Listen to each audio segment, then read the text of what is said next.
Dear students, I am Mahendra Singh Chauhan. Welcome to all of you on our online platform.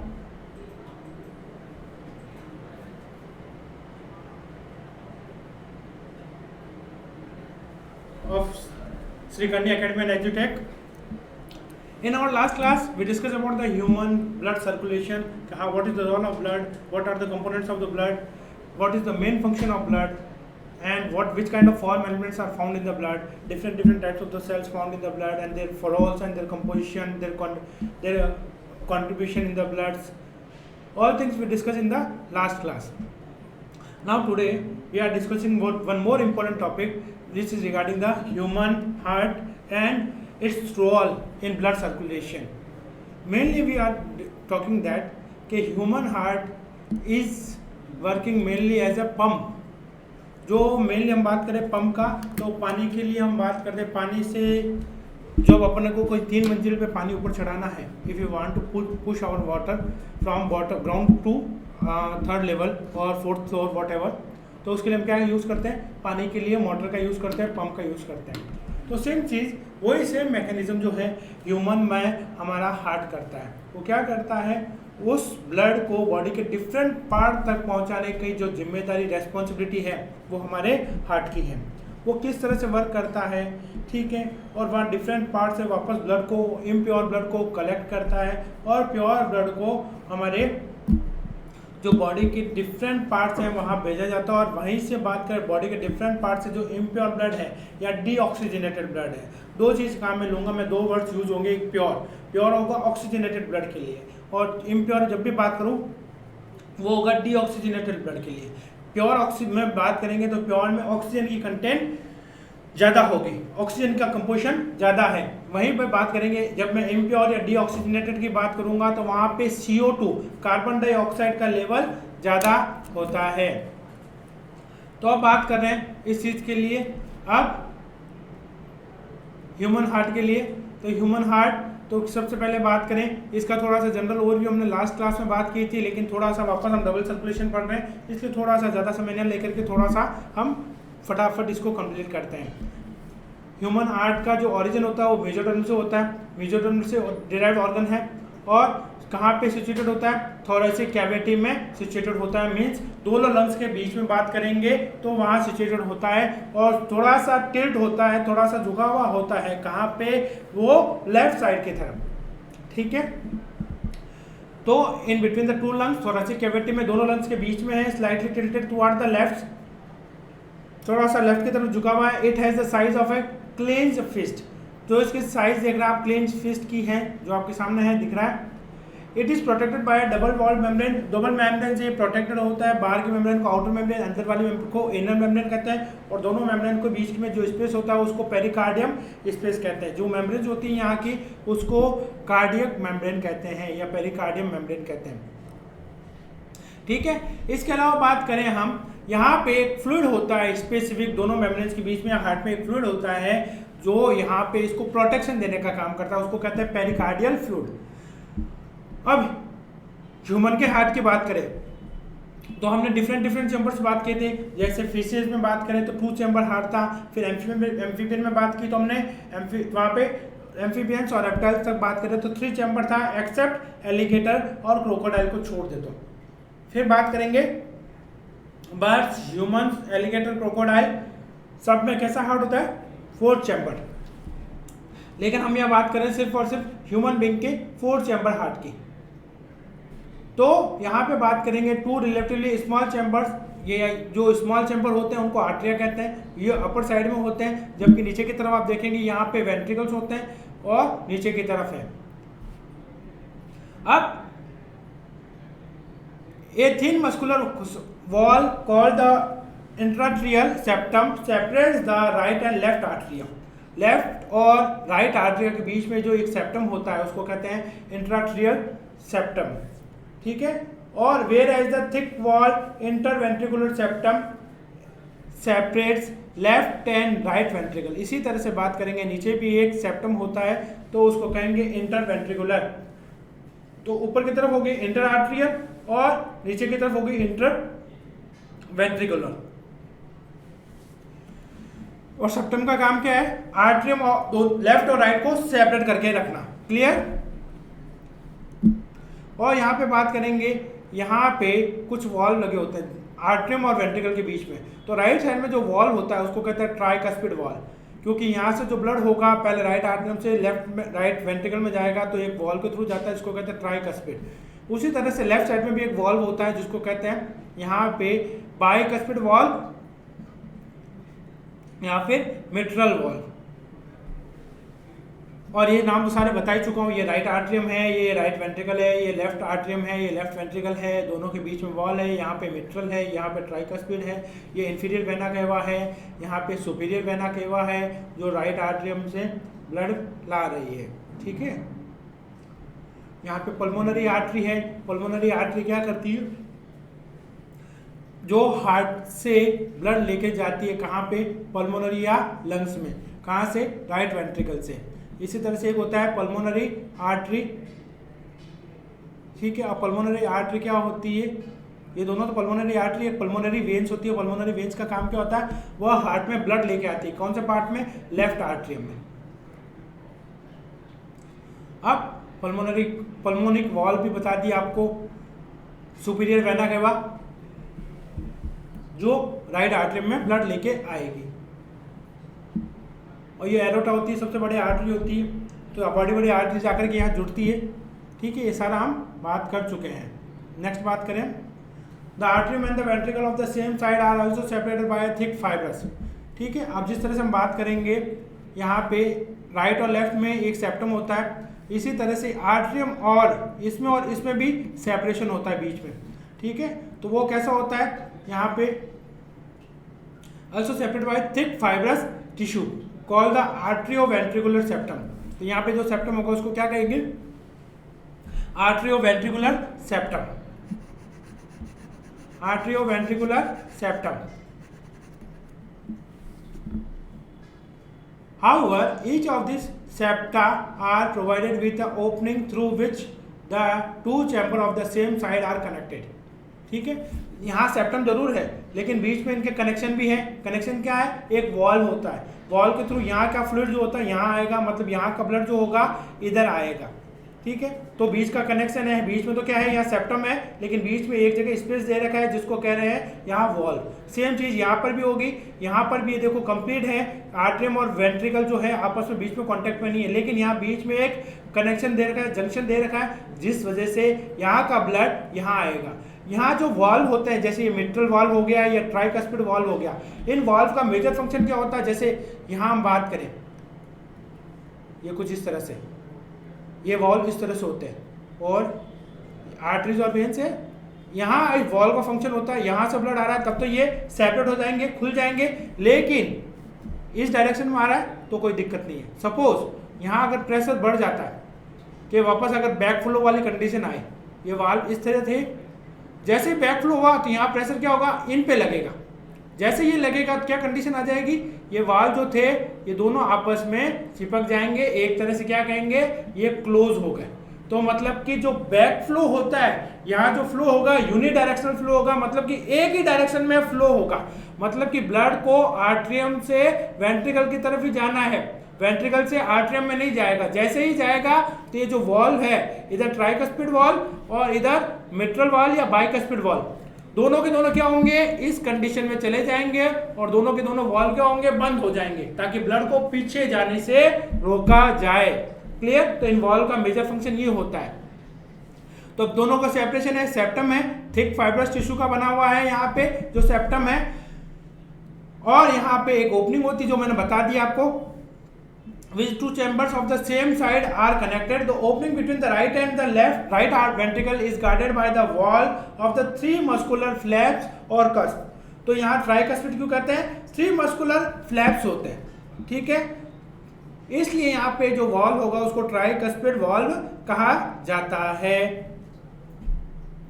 The tricuspid valve, whereas a bicuspid or mitral valve guards the opening between the left artery and left ventricle। जबकि जैसे मैंने आपको बताया यहाँ पे जो valve होगा left side में, ये पूरा कौन सा साइड है? लेफ्ट साइड है। तो लेफ्ट साइड में जो भी यहाँ पे ओपनिंग है स्मॉल, यहाँ तो सेप्टम है, ठीक है, वही सेम फाइब्रस टिश्यूज की, लेकिन यहाँ बीच में एक ओपनिंग है और वहाँ पे जो ओपनिंग है, जो वॉल्व है, यहाँ मिट्रल वॉल्व या बाइकस्पिड। बाइकस्पिड मतलब कि दो मस्कुलर फ्लैप्स हैं यहाँ पे, क्लियर, इसलिए यहाँ पे इसको बाइकस्पिड वेल्व कहा जाता है। तो ये चीज आपको क्लियर समझ में आई होगी वॉल्व की। इसके बाद नेक्स्ट बात करें, the opening of the right and the left ventricle into the pulmonary artery and the aorta respectively are provided with the semilunar valve, ठीक है। अब बात करेंगे, ये तो आर्ट्रियम की वेंट्रिकल में ओपनिंग हो गई, आर्ट्रियम से वेंट्रिकल में जो ब्लड आ रहा है उसकी ओपनिंग की बात की, उसके वॉल्व की बात की। अब वेंट्रिकल से भी तो ब्लड जाना है, वेंट्रिकल से बात करेंगे राइट साइड में, तो ये कैसा है, इम्प्योर ब्लड है, तो ये कहां जाएगा, पल्मोनरी आर्टरी के थ्रू लंग्स में जाएगा, और पल्मोनरी आर्टरी के थ्रू यहाँ पे लंग्स में जो जा रहा है यहाँ पे, तो इसकी भी ओपनिंग होगी जब जाएगा यहाँ पे, क्योंकि सेप्टम तो होगा यहाँ पे, ये पूरा तो होगा नहीं, तो यहाँ पे जो ओपनिंग होगी, जो वॉल्स होंगे उनको कहते हैं semilunar walls. The walls in the heart allows the flow of the blood only in the one direction. तो मैंने जैसे आपको बताया कैसा होगा, सिर्फ यूनि डायरेक्शन फ्लो होगा, यूनि का मतलब एक, ओनली वन वे होता है, रोड पे भी आप जाते हैं वन वे का बोर्ड लगा, तो मतलब कि यहाँ तो आप जा सकते हैं, जाने का ही रास्ता है, वापस आने का दूसरी तरफ कहीं और से, ठीक है। तो आपने देखे होंगे ऐसे वन वे का मतलब यूनि डायरेक्शन एक तरफ है, या तो जा सकते हो या आ सकते हो, लेकिन वो जो डिसाइडेड है वही रहेगा, ठीक है। तो यूनि डायरेक्शन या वन डायरेक्शन फ्लो होता है, that is from the arteria to the ventricles and from the ventricles to the pulmonary artery or aorta. These valves prevent any backward flow. जैसे आपको मैंने बताया बैकवर्ड फ्लो को रोकते हैं, जैसे बैक फ्लो आएगा तो वो वाल्व के हो जाएंगे क्लोज। जैसे यहाँ बात करें, यहाँ इस तरह से फ्लो हो रहा है, यूनि डायरेक्शन, हम बात करें इस तरह से, ये इस तरह से फ्लो हो रहा था, लेकिन जैसे ही यहाँ से वापस प्रेशर लगा तो ये आपस में क्लोज हो गए, तो अब कहाँ जाएगा, ब्लड पीछे जा ही नहीं सकता। तो राइट आर्टरी और राइट वेंट्रिकल के बीच में जो वॉल्व होता है उसको ट्राइकस्पिड वॉल्व कहा जाता है। और वही बात करें राइट वेंट्रिकल और पल्मोनरी आर्टरी में जो जाएगा जिस तरह से, वहां जो जाएगा वो सेमिल्यूनर वॉल्व से जाएगा। उसी तरह से बात करेंगे लेफ्ट आर्टरी और लेफ्ट वेंट्रिकल में भी जो वॉल्व होता है उसको मिट्रल या बाइकस्पिड वॉल्व कहा जाता है। The entire heart is made up of cardiac muscles. The wall of the ventricle are much thicker than that of arteria. यहाँ पे जो वेंट्रिकल की वॉल होती है वो उसकी टोटल हार्ट किसका बना है, मस्कुलर टिश्यूज का, कार्डिक मसल्स का, ठीक है। जो मसल्स वाला चैप्टर एक आएगा आपके, skeletal muscles, cardiac muscles, different part, इसका स्केलेटल सिस्टम में बात करेंगे उसके बाद। लेकिन यहाँ पे जो मसल्स होगी टोटल सारी सब जगह, यहाँ पे हार्ट का पूरा जो स्ट्रक्चर होता है मसल्स का बना, तो और स्पेसिफिक मसल्स होती है, इसको कहते हैं कार्डिक मसल्स। कार्डिक मसल्स में बात करेंगे, जो वेंट्रिकल्स है, वेंट्रिकल्स की थिकनिंग या स्ट्रेंथ जो होती है वो मच बेटर होती है किससे, आर्टरिया से, ठीक है। तो इसकी मतलब प्रिकॉशन ज़्यादा होती है, यहाँ पे इसका प्रोटेक्शन ज़्यादा होता है एज कम्पेयर टू आर्टरिया। यहाँ पे the walls of the ventricles, यहाँ वेंट्रिकल्स की जो वॉल्स है उसका प्रोटेक्शन ज़्यादा अच्छा है, much thicker than that of atria. A specialized cardiac musculature called the nodal tissue is also distributed in the heart, ठीक है। एक नोडल टिश्यू होता है वह भी हार्ट में पूरा डिस्ट्रीब्यूटेड होता है। और यहाँ पे भी कौन सा वॉल बताया था मैंने आपको, सेमिल्यूनर वॉल, तो यहाँ पर भी कौन सा होगा, semilunar valve. A patch of the tissue is present in the right upper corner of the right atrium called the sinoarterial node या SAN। यहाँ जो ये राइट साइड है, राइट आर्ट्रियम, इसके भी ऊपर राइट साइड की तरफ, इसका भी राइट कहाँ होगा, इधर, तो ऊपर राइट साइड में कॉर्नर की तरफ एक नोड होता है, ठीक है, तो उसको कहा जाता है San, sinoarterial node. Another mass of this tissue is seen in the lower left corner of the right atrium close to the arterioventricular septum called the arterioventricular node. अब इसी राइट आर्टरियम में इस वॉल्व के पास left side में एक और node होता है। मतलब कि नोड है क्या? This node are the mass of tissue, एक टिश्यू का क्लम्प है, एक गुच्छा है, ठीक है, और वो पूरा एक साथ एक जगह इकट्ठा है। They are accumulated at the one place, hence they are termed as the node. तो नोड है तो कुछ नहीं है, एक टिश्यू का क्लम्प है, ठीक है, एक टिश्यू का पैच है। तो राइट आर्टरियम में राइट साइड में ऊपर कॉर्नर की तरफ एक पेच होता है टिश्यूज का, जिसको सैन कहते हैं। और राइट आर्टरियम में ही नीचे लेफ्ट साइड में जो ट्राइकस्पिड वॉल्व है या आर्टरियोवेंट्रिकुलर सेप्टम है, उसके पास में एक और पैच पाया जाता है जिसको कहा जाता है AVN। तो ऊपर होता है SAN, नीचे होता है AVN, आर्टरियोवेंट्रिकुलर नोड। क्लियर? दोनों चीज क्लियर हो गई आपको? दोनों ही बहुत इंपॉर्टेंट है। तो सैन को कहा जाता है, ये बड़ा इंपॉर्टेंट होता है, पेस मेकर। जो हार्ट का जो भी पेस होगा वो यही जनरेट करता है, बड़ा इंपॉर्टेंट होता है। इस कारण से इसको एक और टर्म कहते हैं, हार्ट ऑफ हार्ट।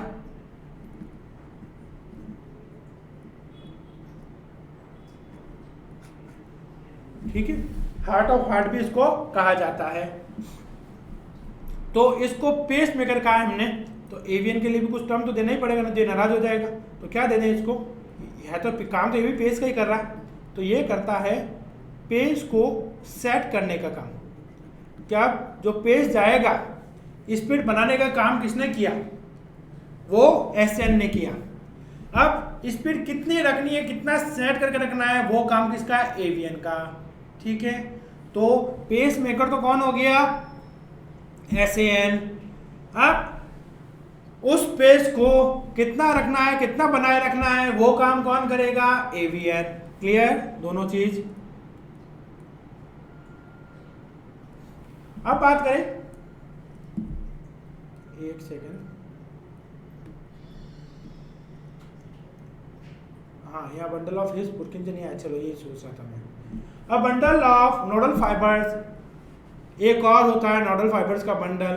ठीक है, आर्टरियोवेंट्रिकुलर bundles, AVN bundle continues from the AVN which passes through the arterioventricular septa to emerge on the top of the intraventricular septum and immediately divides into a right and left bundle। ठीक है, अब यहाँ पे एक और bundle होता है fibres का, ठीक है, या नोडल फाइबर्स का कह सकते हैं।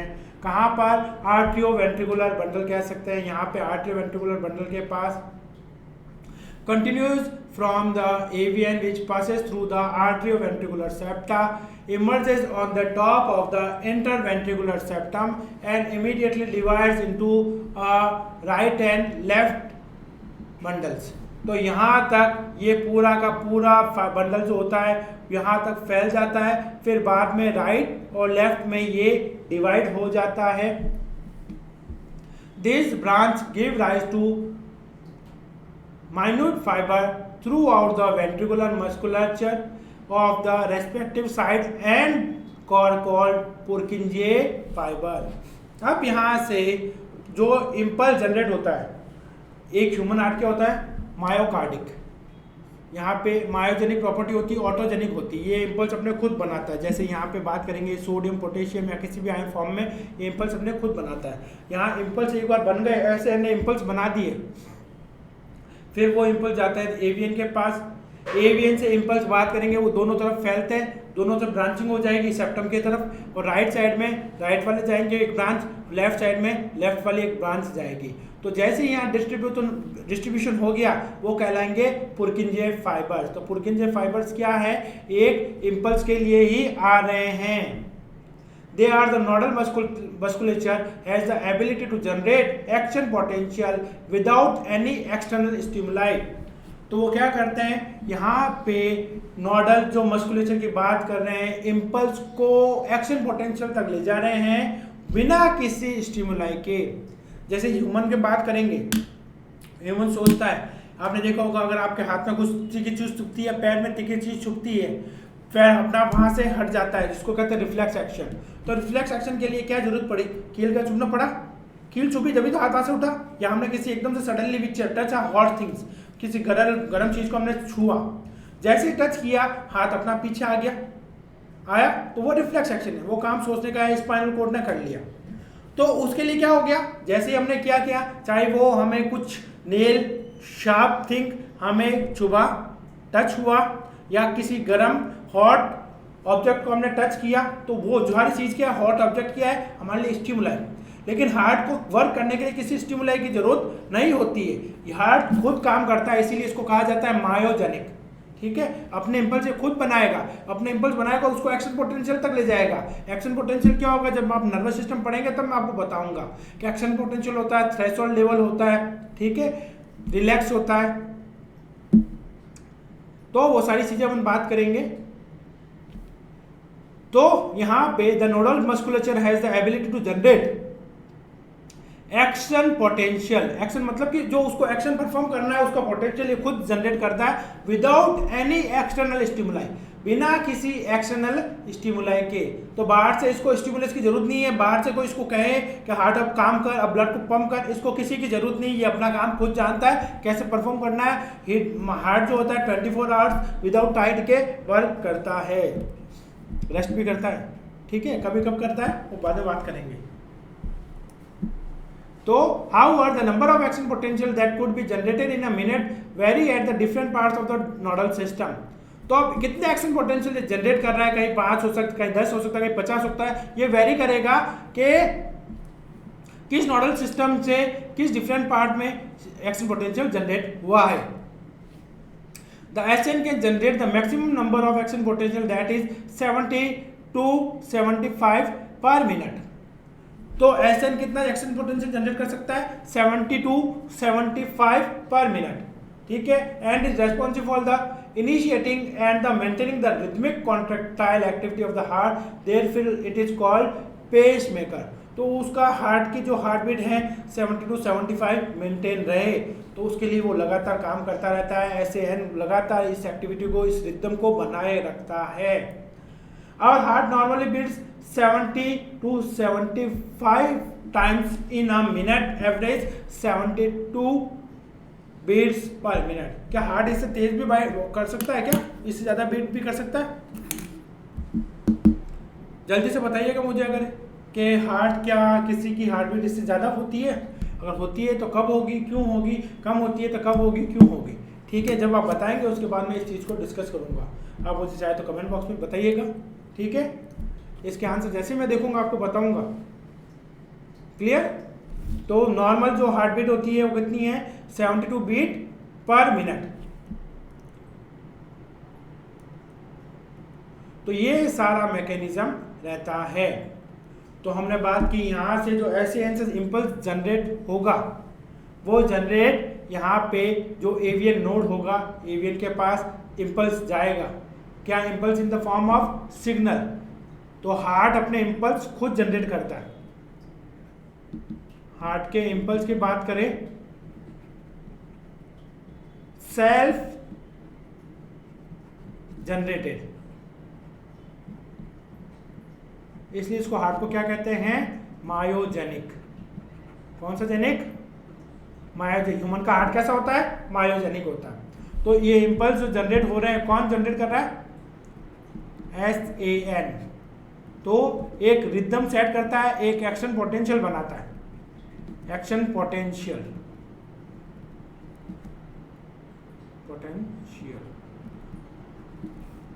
ठीक है, ये एक्शन पोटेंशियल बना रहा है और विदाउट एक्सटर्नल स्टिमुलाई, किसी भी एक्सटर्नल स्टिमुलाई की प्रेजेंस की जरूरत नहीं। जैसे मैंने आपको बताया, यहाँ पे मुझे किसी गर्म चीज को छुआ तो मेरा हाथ पीछे हटा, if I touch a hot object then I my heart get backs, ठीक है।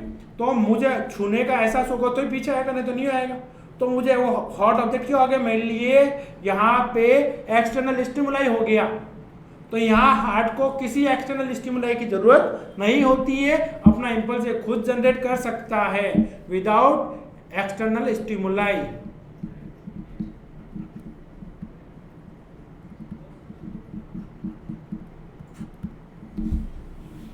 अब उसके अलावा और बात करें यहाँ पे जो नॉर्मल यहाँ जो एक और SAN से यहाँ से जो सिग्नल निकलेगा इस तरह से निकलते हैं, वो सब पूरी तरह से फैल जाता है। तो और यहाँ तक AVN तक आते आते दो ब्रांच बढ़ जाते हैं, एक इधर और एक इधर, एक लेफ्ट साइड के लिए एक राइट साइड के लिए। और यहाँ से जैसे ही वो बटेंगे तो जैसे ही इनकी ब्रांचिंग हुई, जैसे ही डिस्ट्रीब्यूशन हुआ तो उसको कहते हैं पुरकिंजे फाइबर।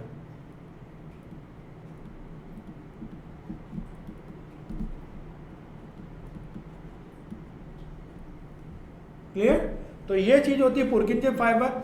फिर आगे से ये इम्पल्स और आगे जाएगा पुरकिंजे फाइबर से। अगर ये देखें इम्पल्स आगे जा रहा है, मूव ऑन करेगा इस तरह से, तो ये फिर जाता है बंडल ऑफ हिस के पास, bundle of His, bundle of His के पास ये इम्पल्स जाते हैं आगे। फिर बाद में यहाँ से राइट वाला ब्लड, राइट वेंट्रिकल से ब्लड कहीं और जाएगा, लेफ्ट वेंट्रिकल से ब्लड कहीं और जाएगा। कहाँ जाएगा? यहाँ पे किस तरह से मूवमेंट होगा, किस तरह से कार्डिक साइकिल चलेगी, किस तरह से हार्ट का ये तो हमने पूरा ओवरऑल हार्ट के बारे में सब कुछ जाना कि ह्यूमन हार्ट क्या है, किस तरह का बना है, मेजर फंक्शन क्या है, किस तरह से इम्पल्स जनरेट होते हैं। अब इम्पल्स जनरेट होने का फायदा क्या है? ब्लड आगे से आगे फ्लो होगा, लेकिन यहाँ हार्ट में ब्लड 2 बार आता है और 2 बार ही निकलेगा, इसलिए इसको कहा जाता है डबल सर्कुलेशन। ठीक है, एक नॉर्मल जो हार्ट बीट होती है, ह्यूमन हार्ट बीट